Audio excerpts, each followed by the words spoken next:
Hello, good morning, ladies and gentlemen, and children, if you are old enough to actually subscribe to my YouTube page or channel, whatever you want to call it.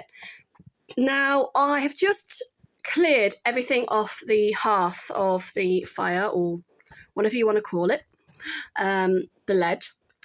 And like I said, this is a rented house, and you can see me now. I'm wearing an orange top because there is a mirrored background. Now, there's just a few things I wanted to quickly mention. When I actually put up this mirror, which is actually sticky back plastic with a mirrored effect, it was a real pain in the backside to put up. I'm not going to joke. And the other thing is, unfortunately, you can actually see the imperfections within the house that I'm renting, where the landlord or whoever lived here previously decided to drill loads of holes in the wall and then put raw plugs in.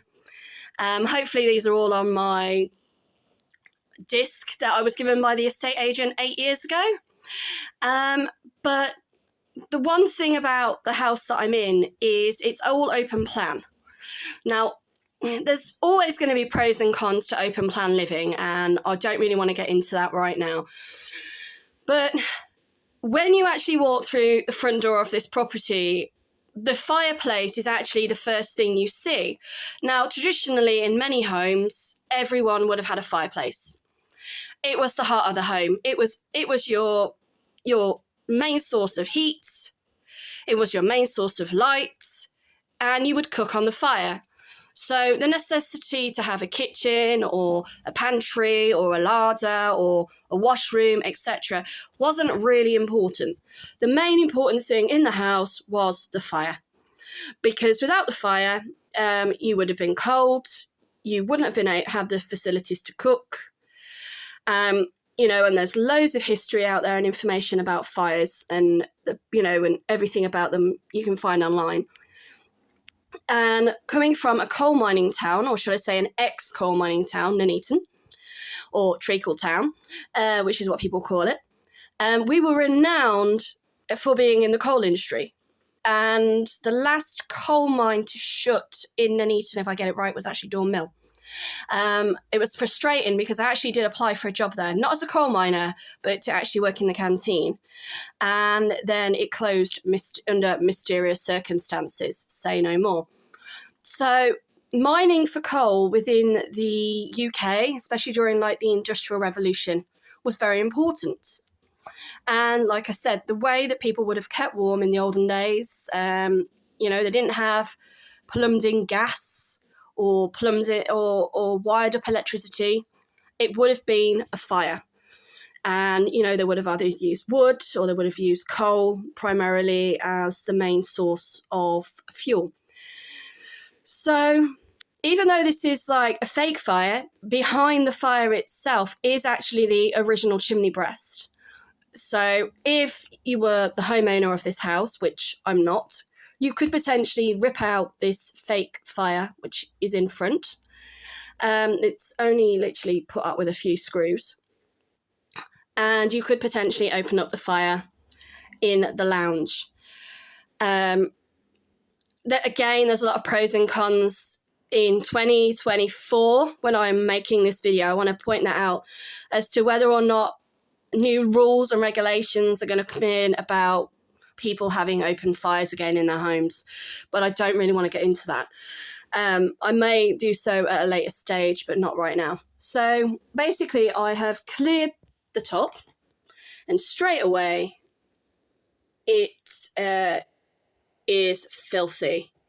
And a lot of this is obviously dust, it's debris. And you imagine if you had a coal fire, which I have had in the past. I grew up with coal fires. I lived on a narrowboat for 3 years with at the time, my 2 amazing and beautiful children and my partner. And every morning or whenever you never wanted the fire to go out, especially in the winter. But then you got to the point where you didn't have a choice but to put the fire out, or because you had to clean it. So again, even cleaning the hearth of the fire is very labour intensive. You have to do it at certain times of the day. What you don't want is to be doing it in the evenings when you need the fire as your main source of heat. So although this is like dust from the house, you can probably see how bad it is. You imagine if this was a real coal open fire, you would also have coal dust. It's inevitable, it happens. It's just part of having a coal fire. Just quickly, I actually worked with a colleague when I worked at Triton Showers. Again, a few name drops here.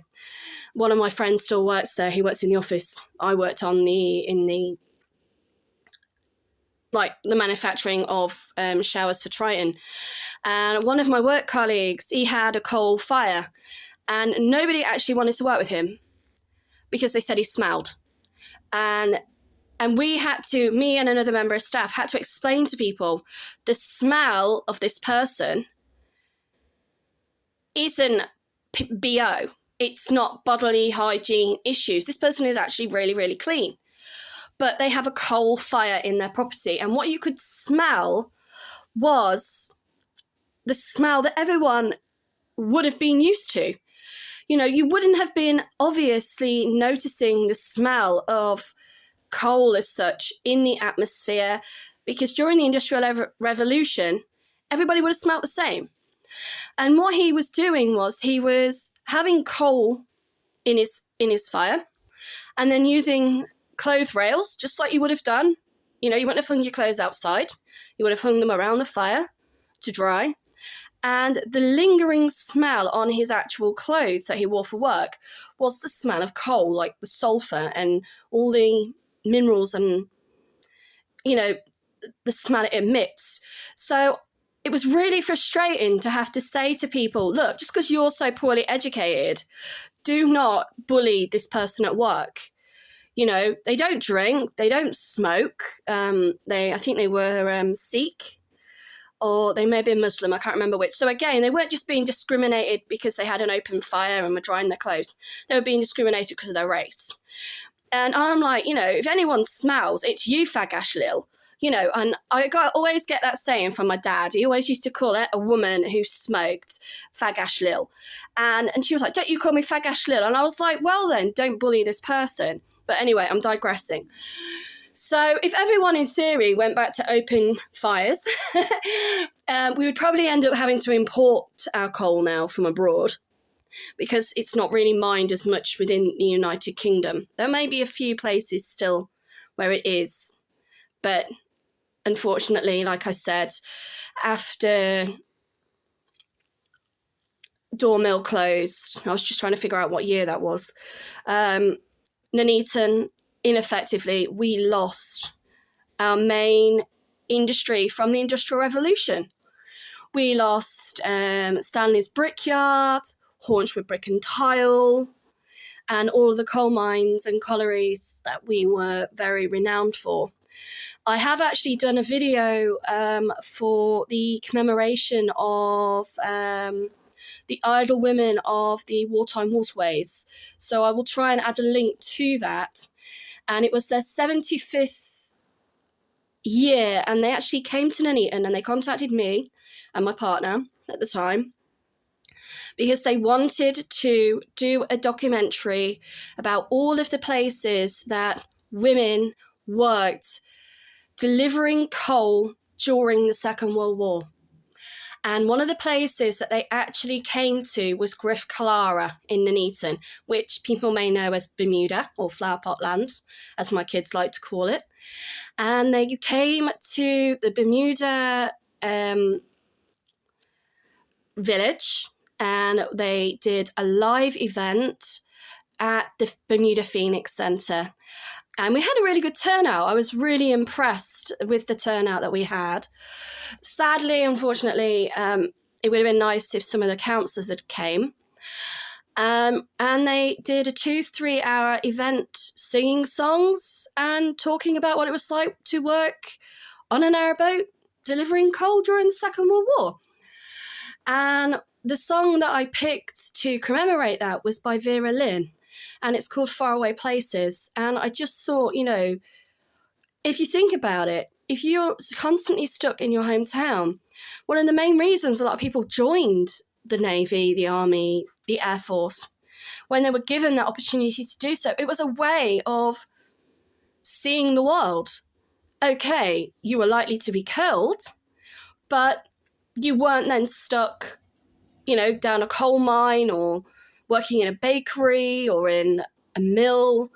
You had the opportunity for adventure. So a lot of these women, they were called the idle women of the wartime waterways. They set up their own organisation. They literally would travel the whole length of the canal network within the United Kingdom, delivering coal.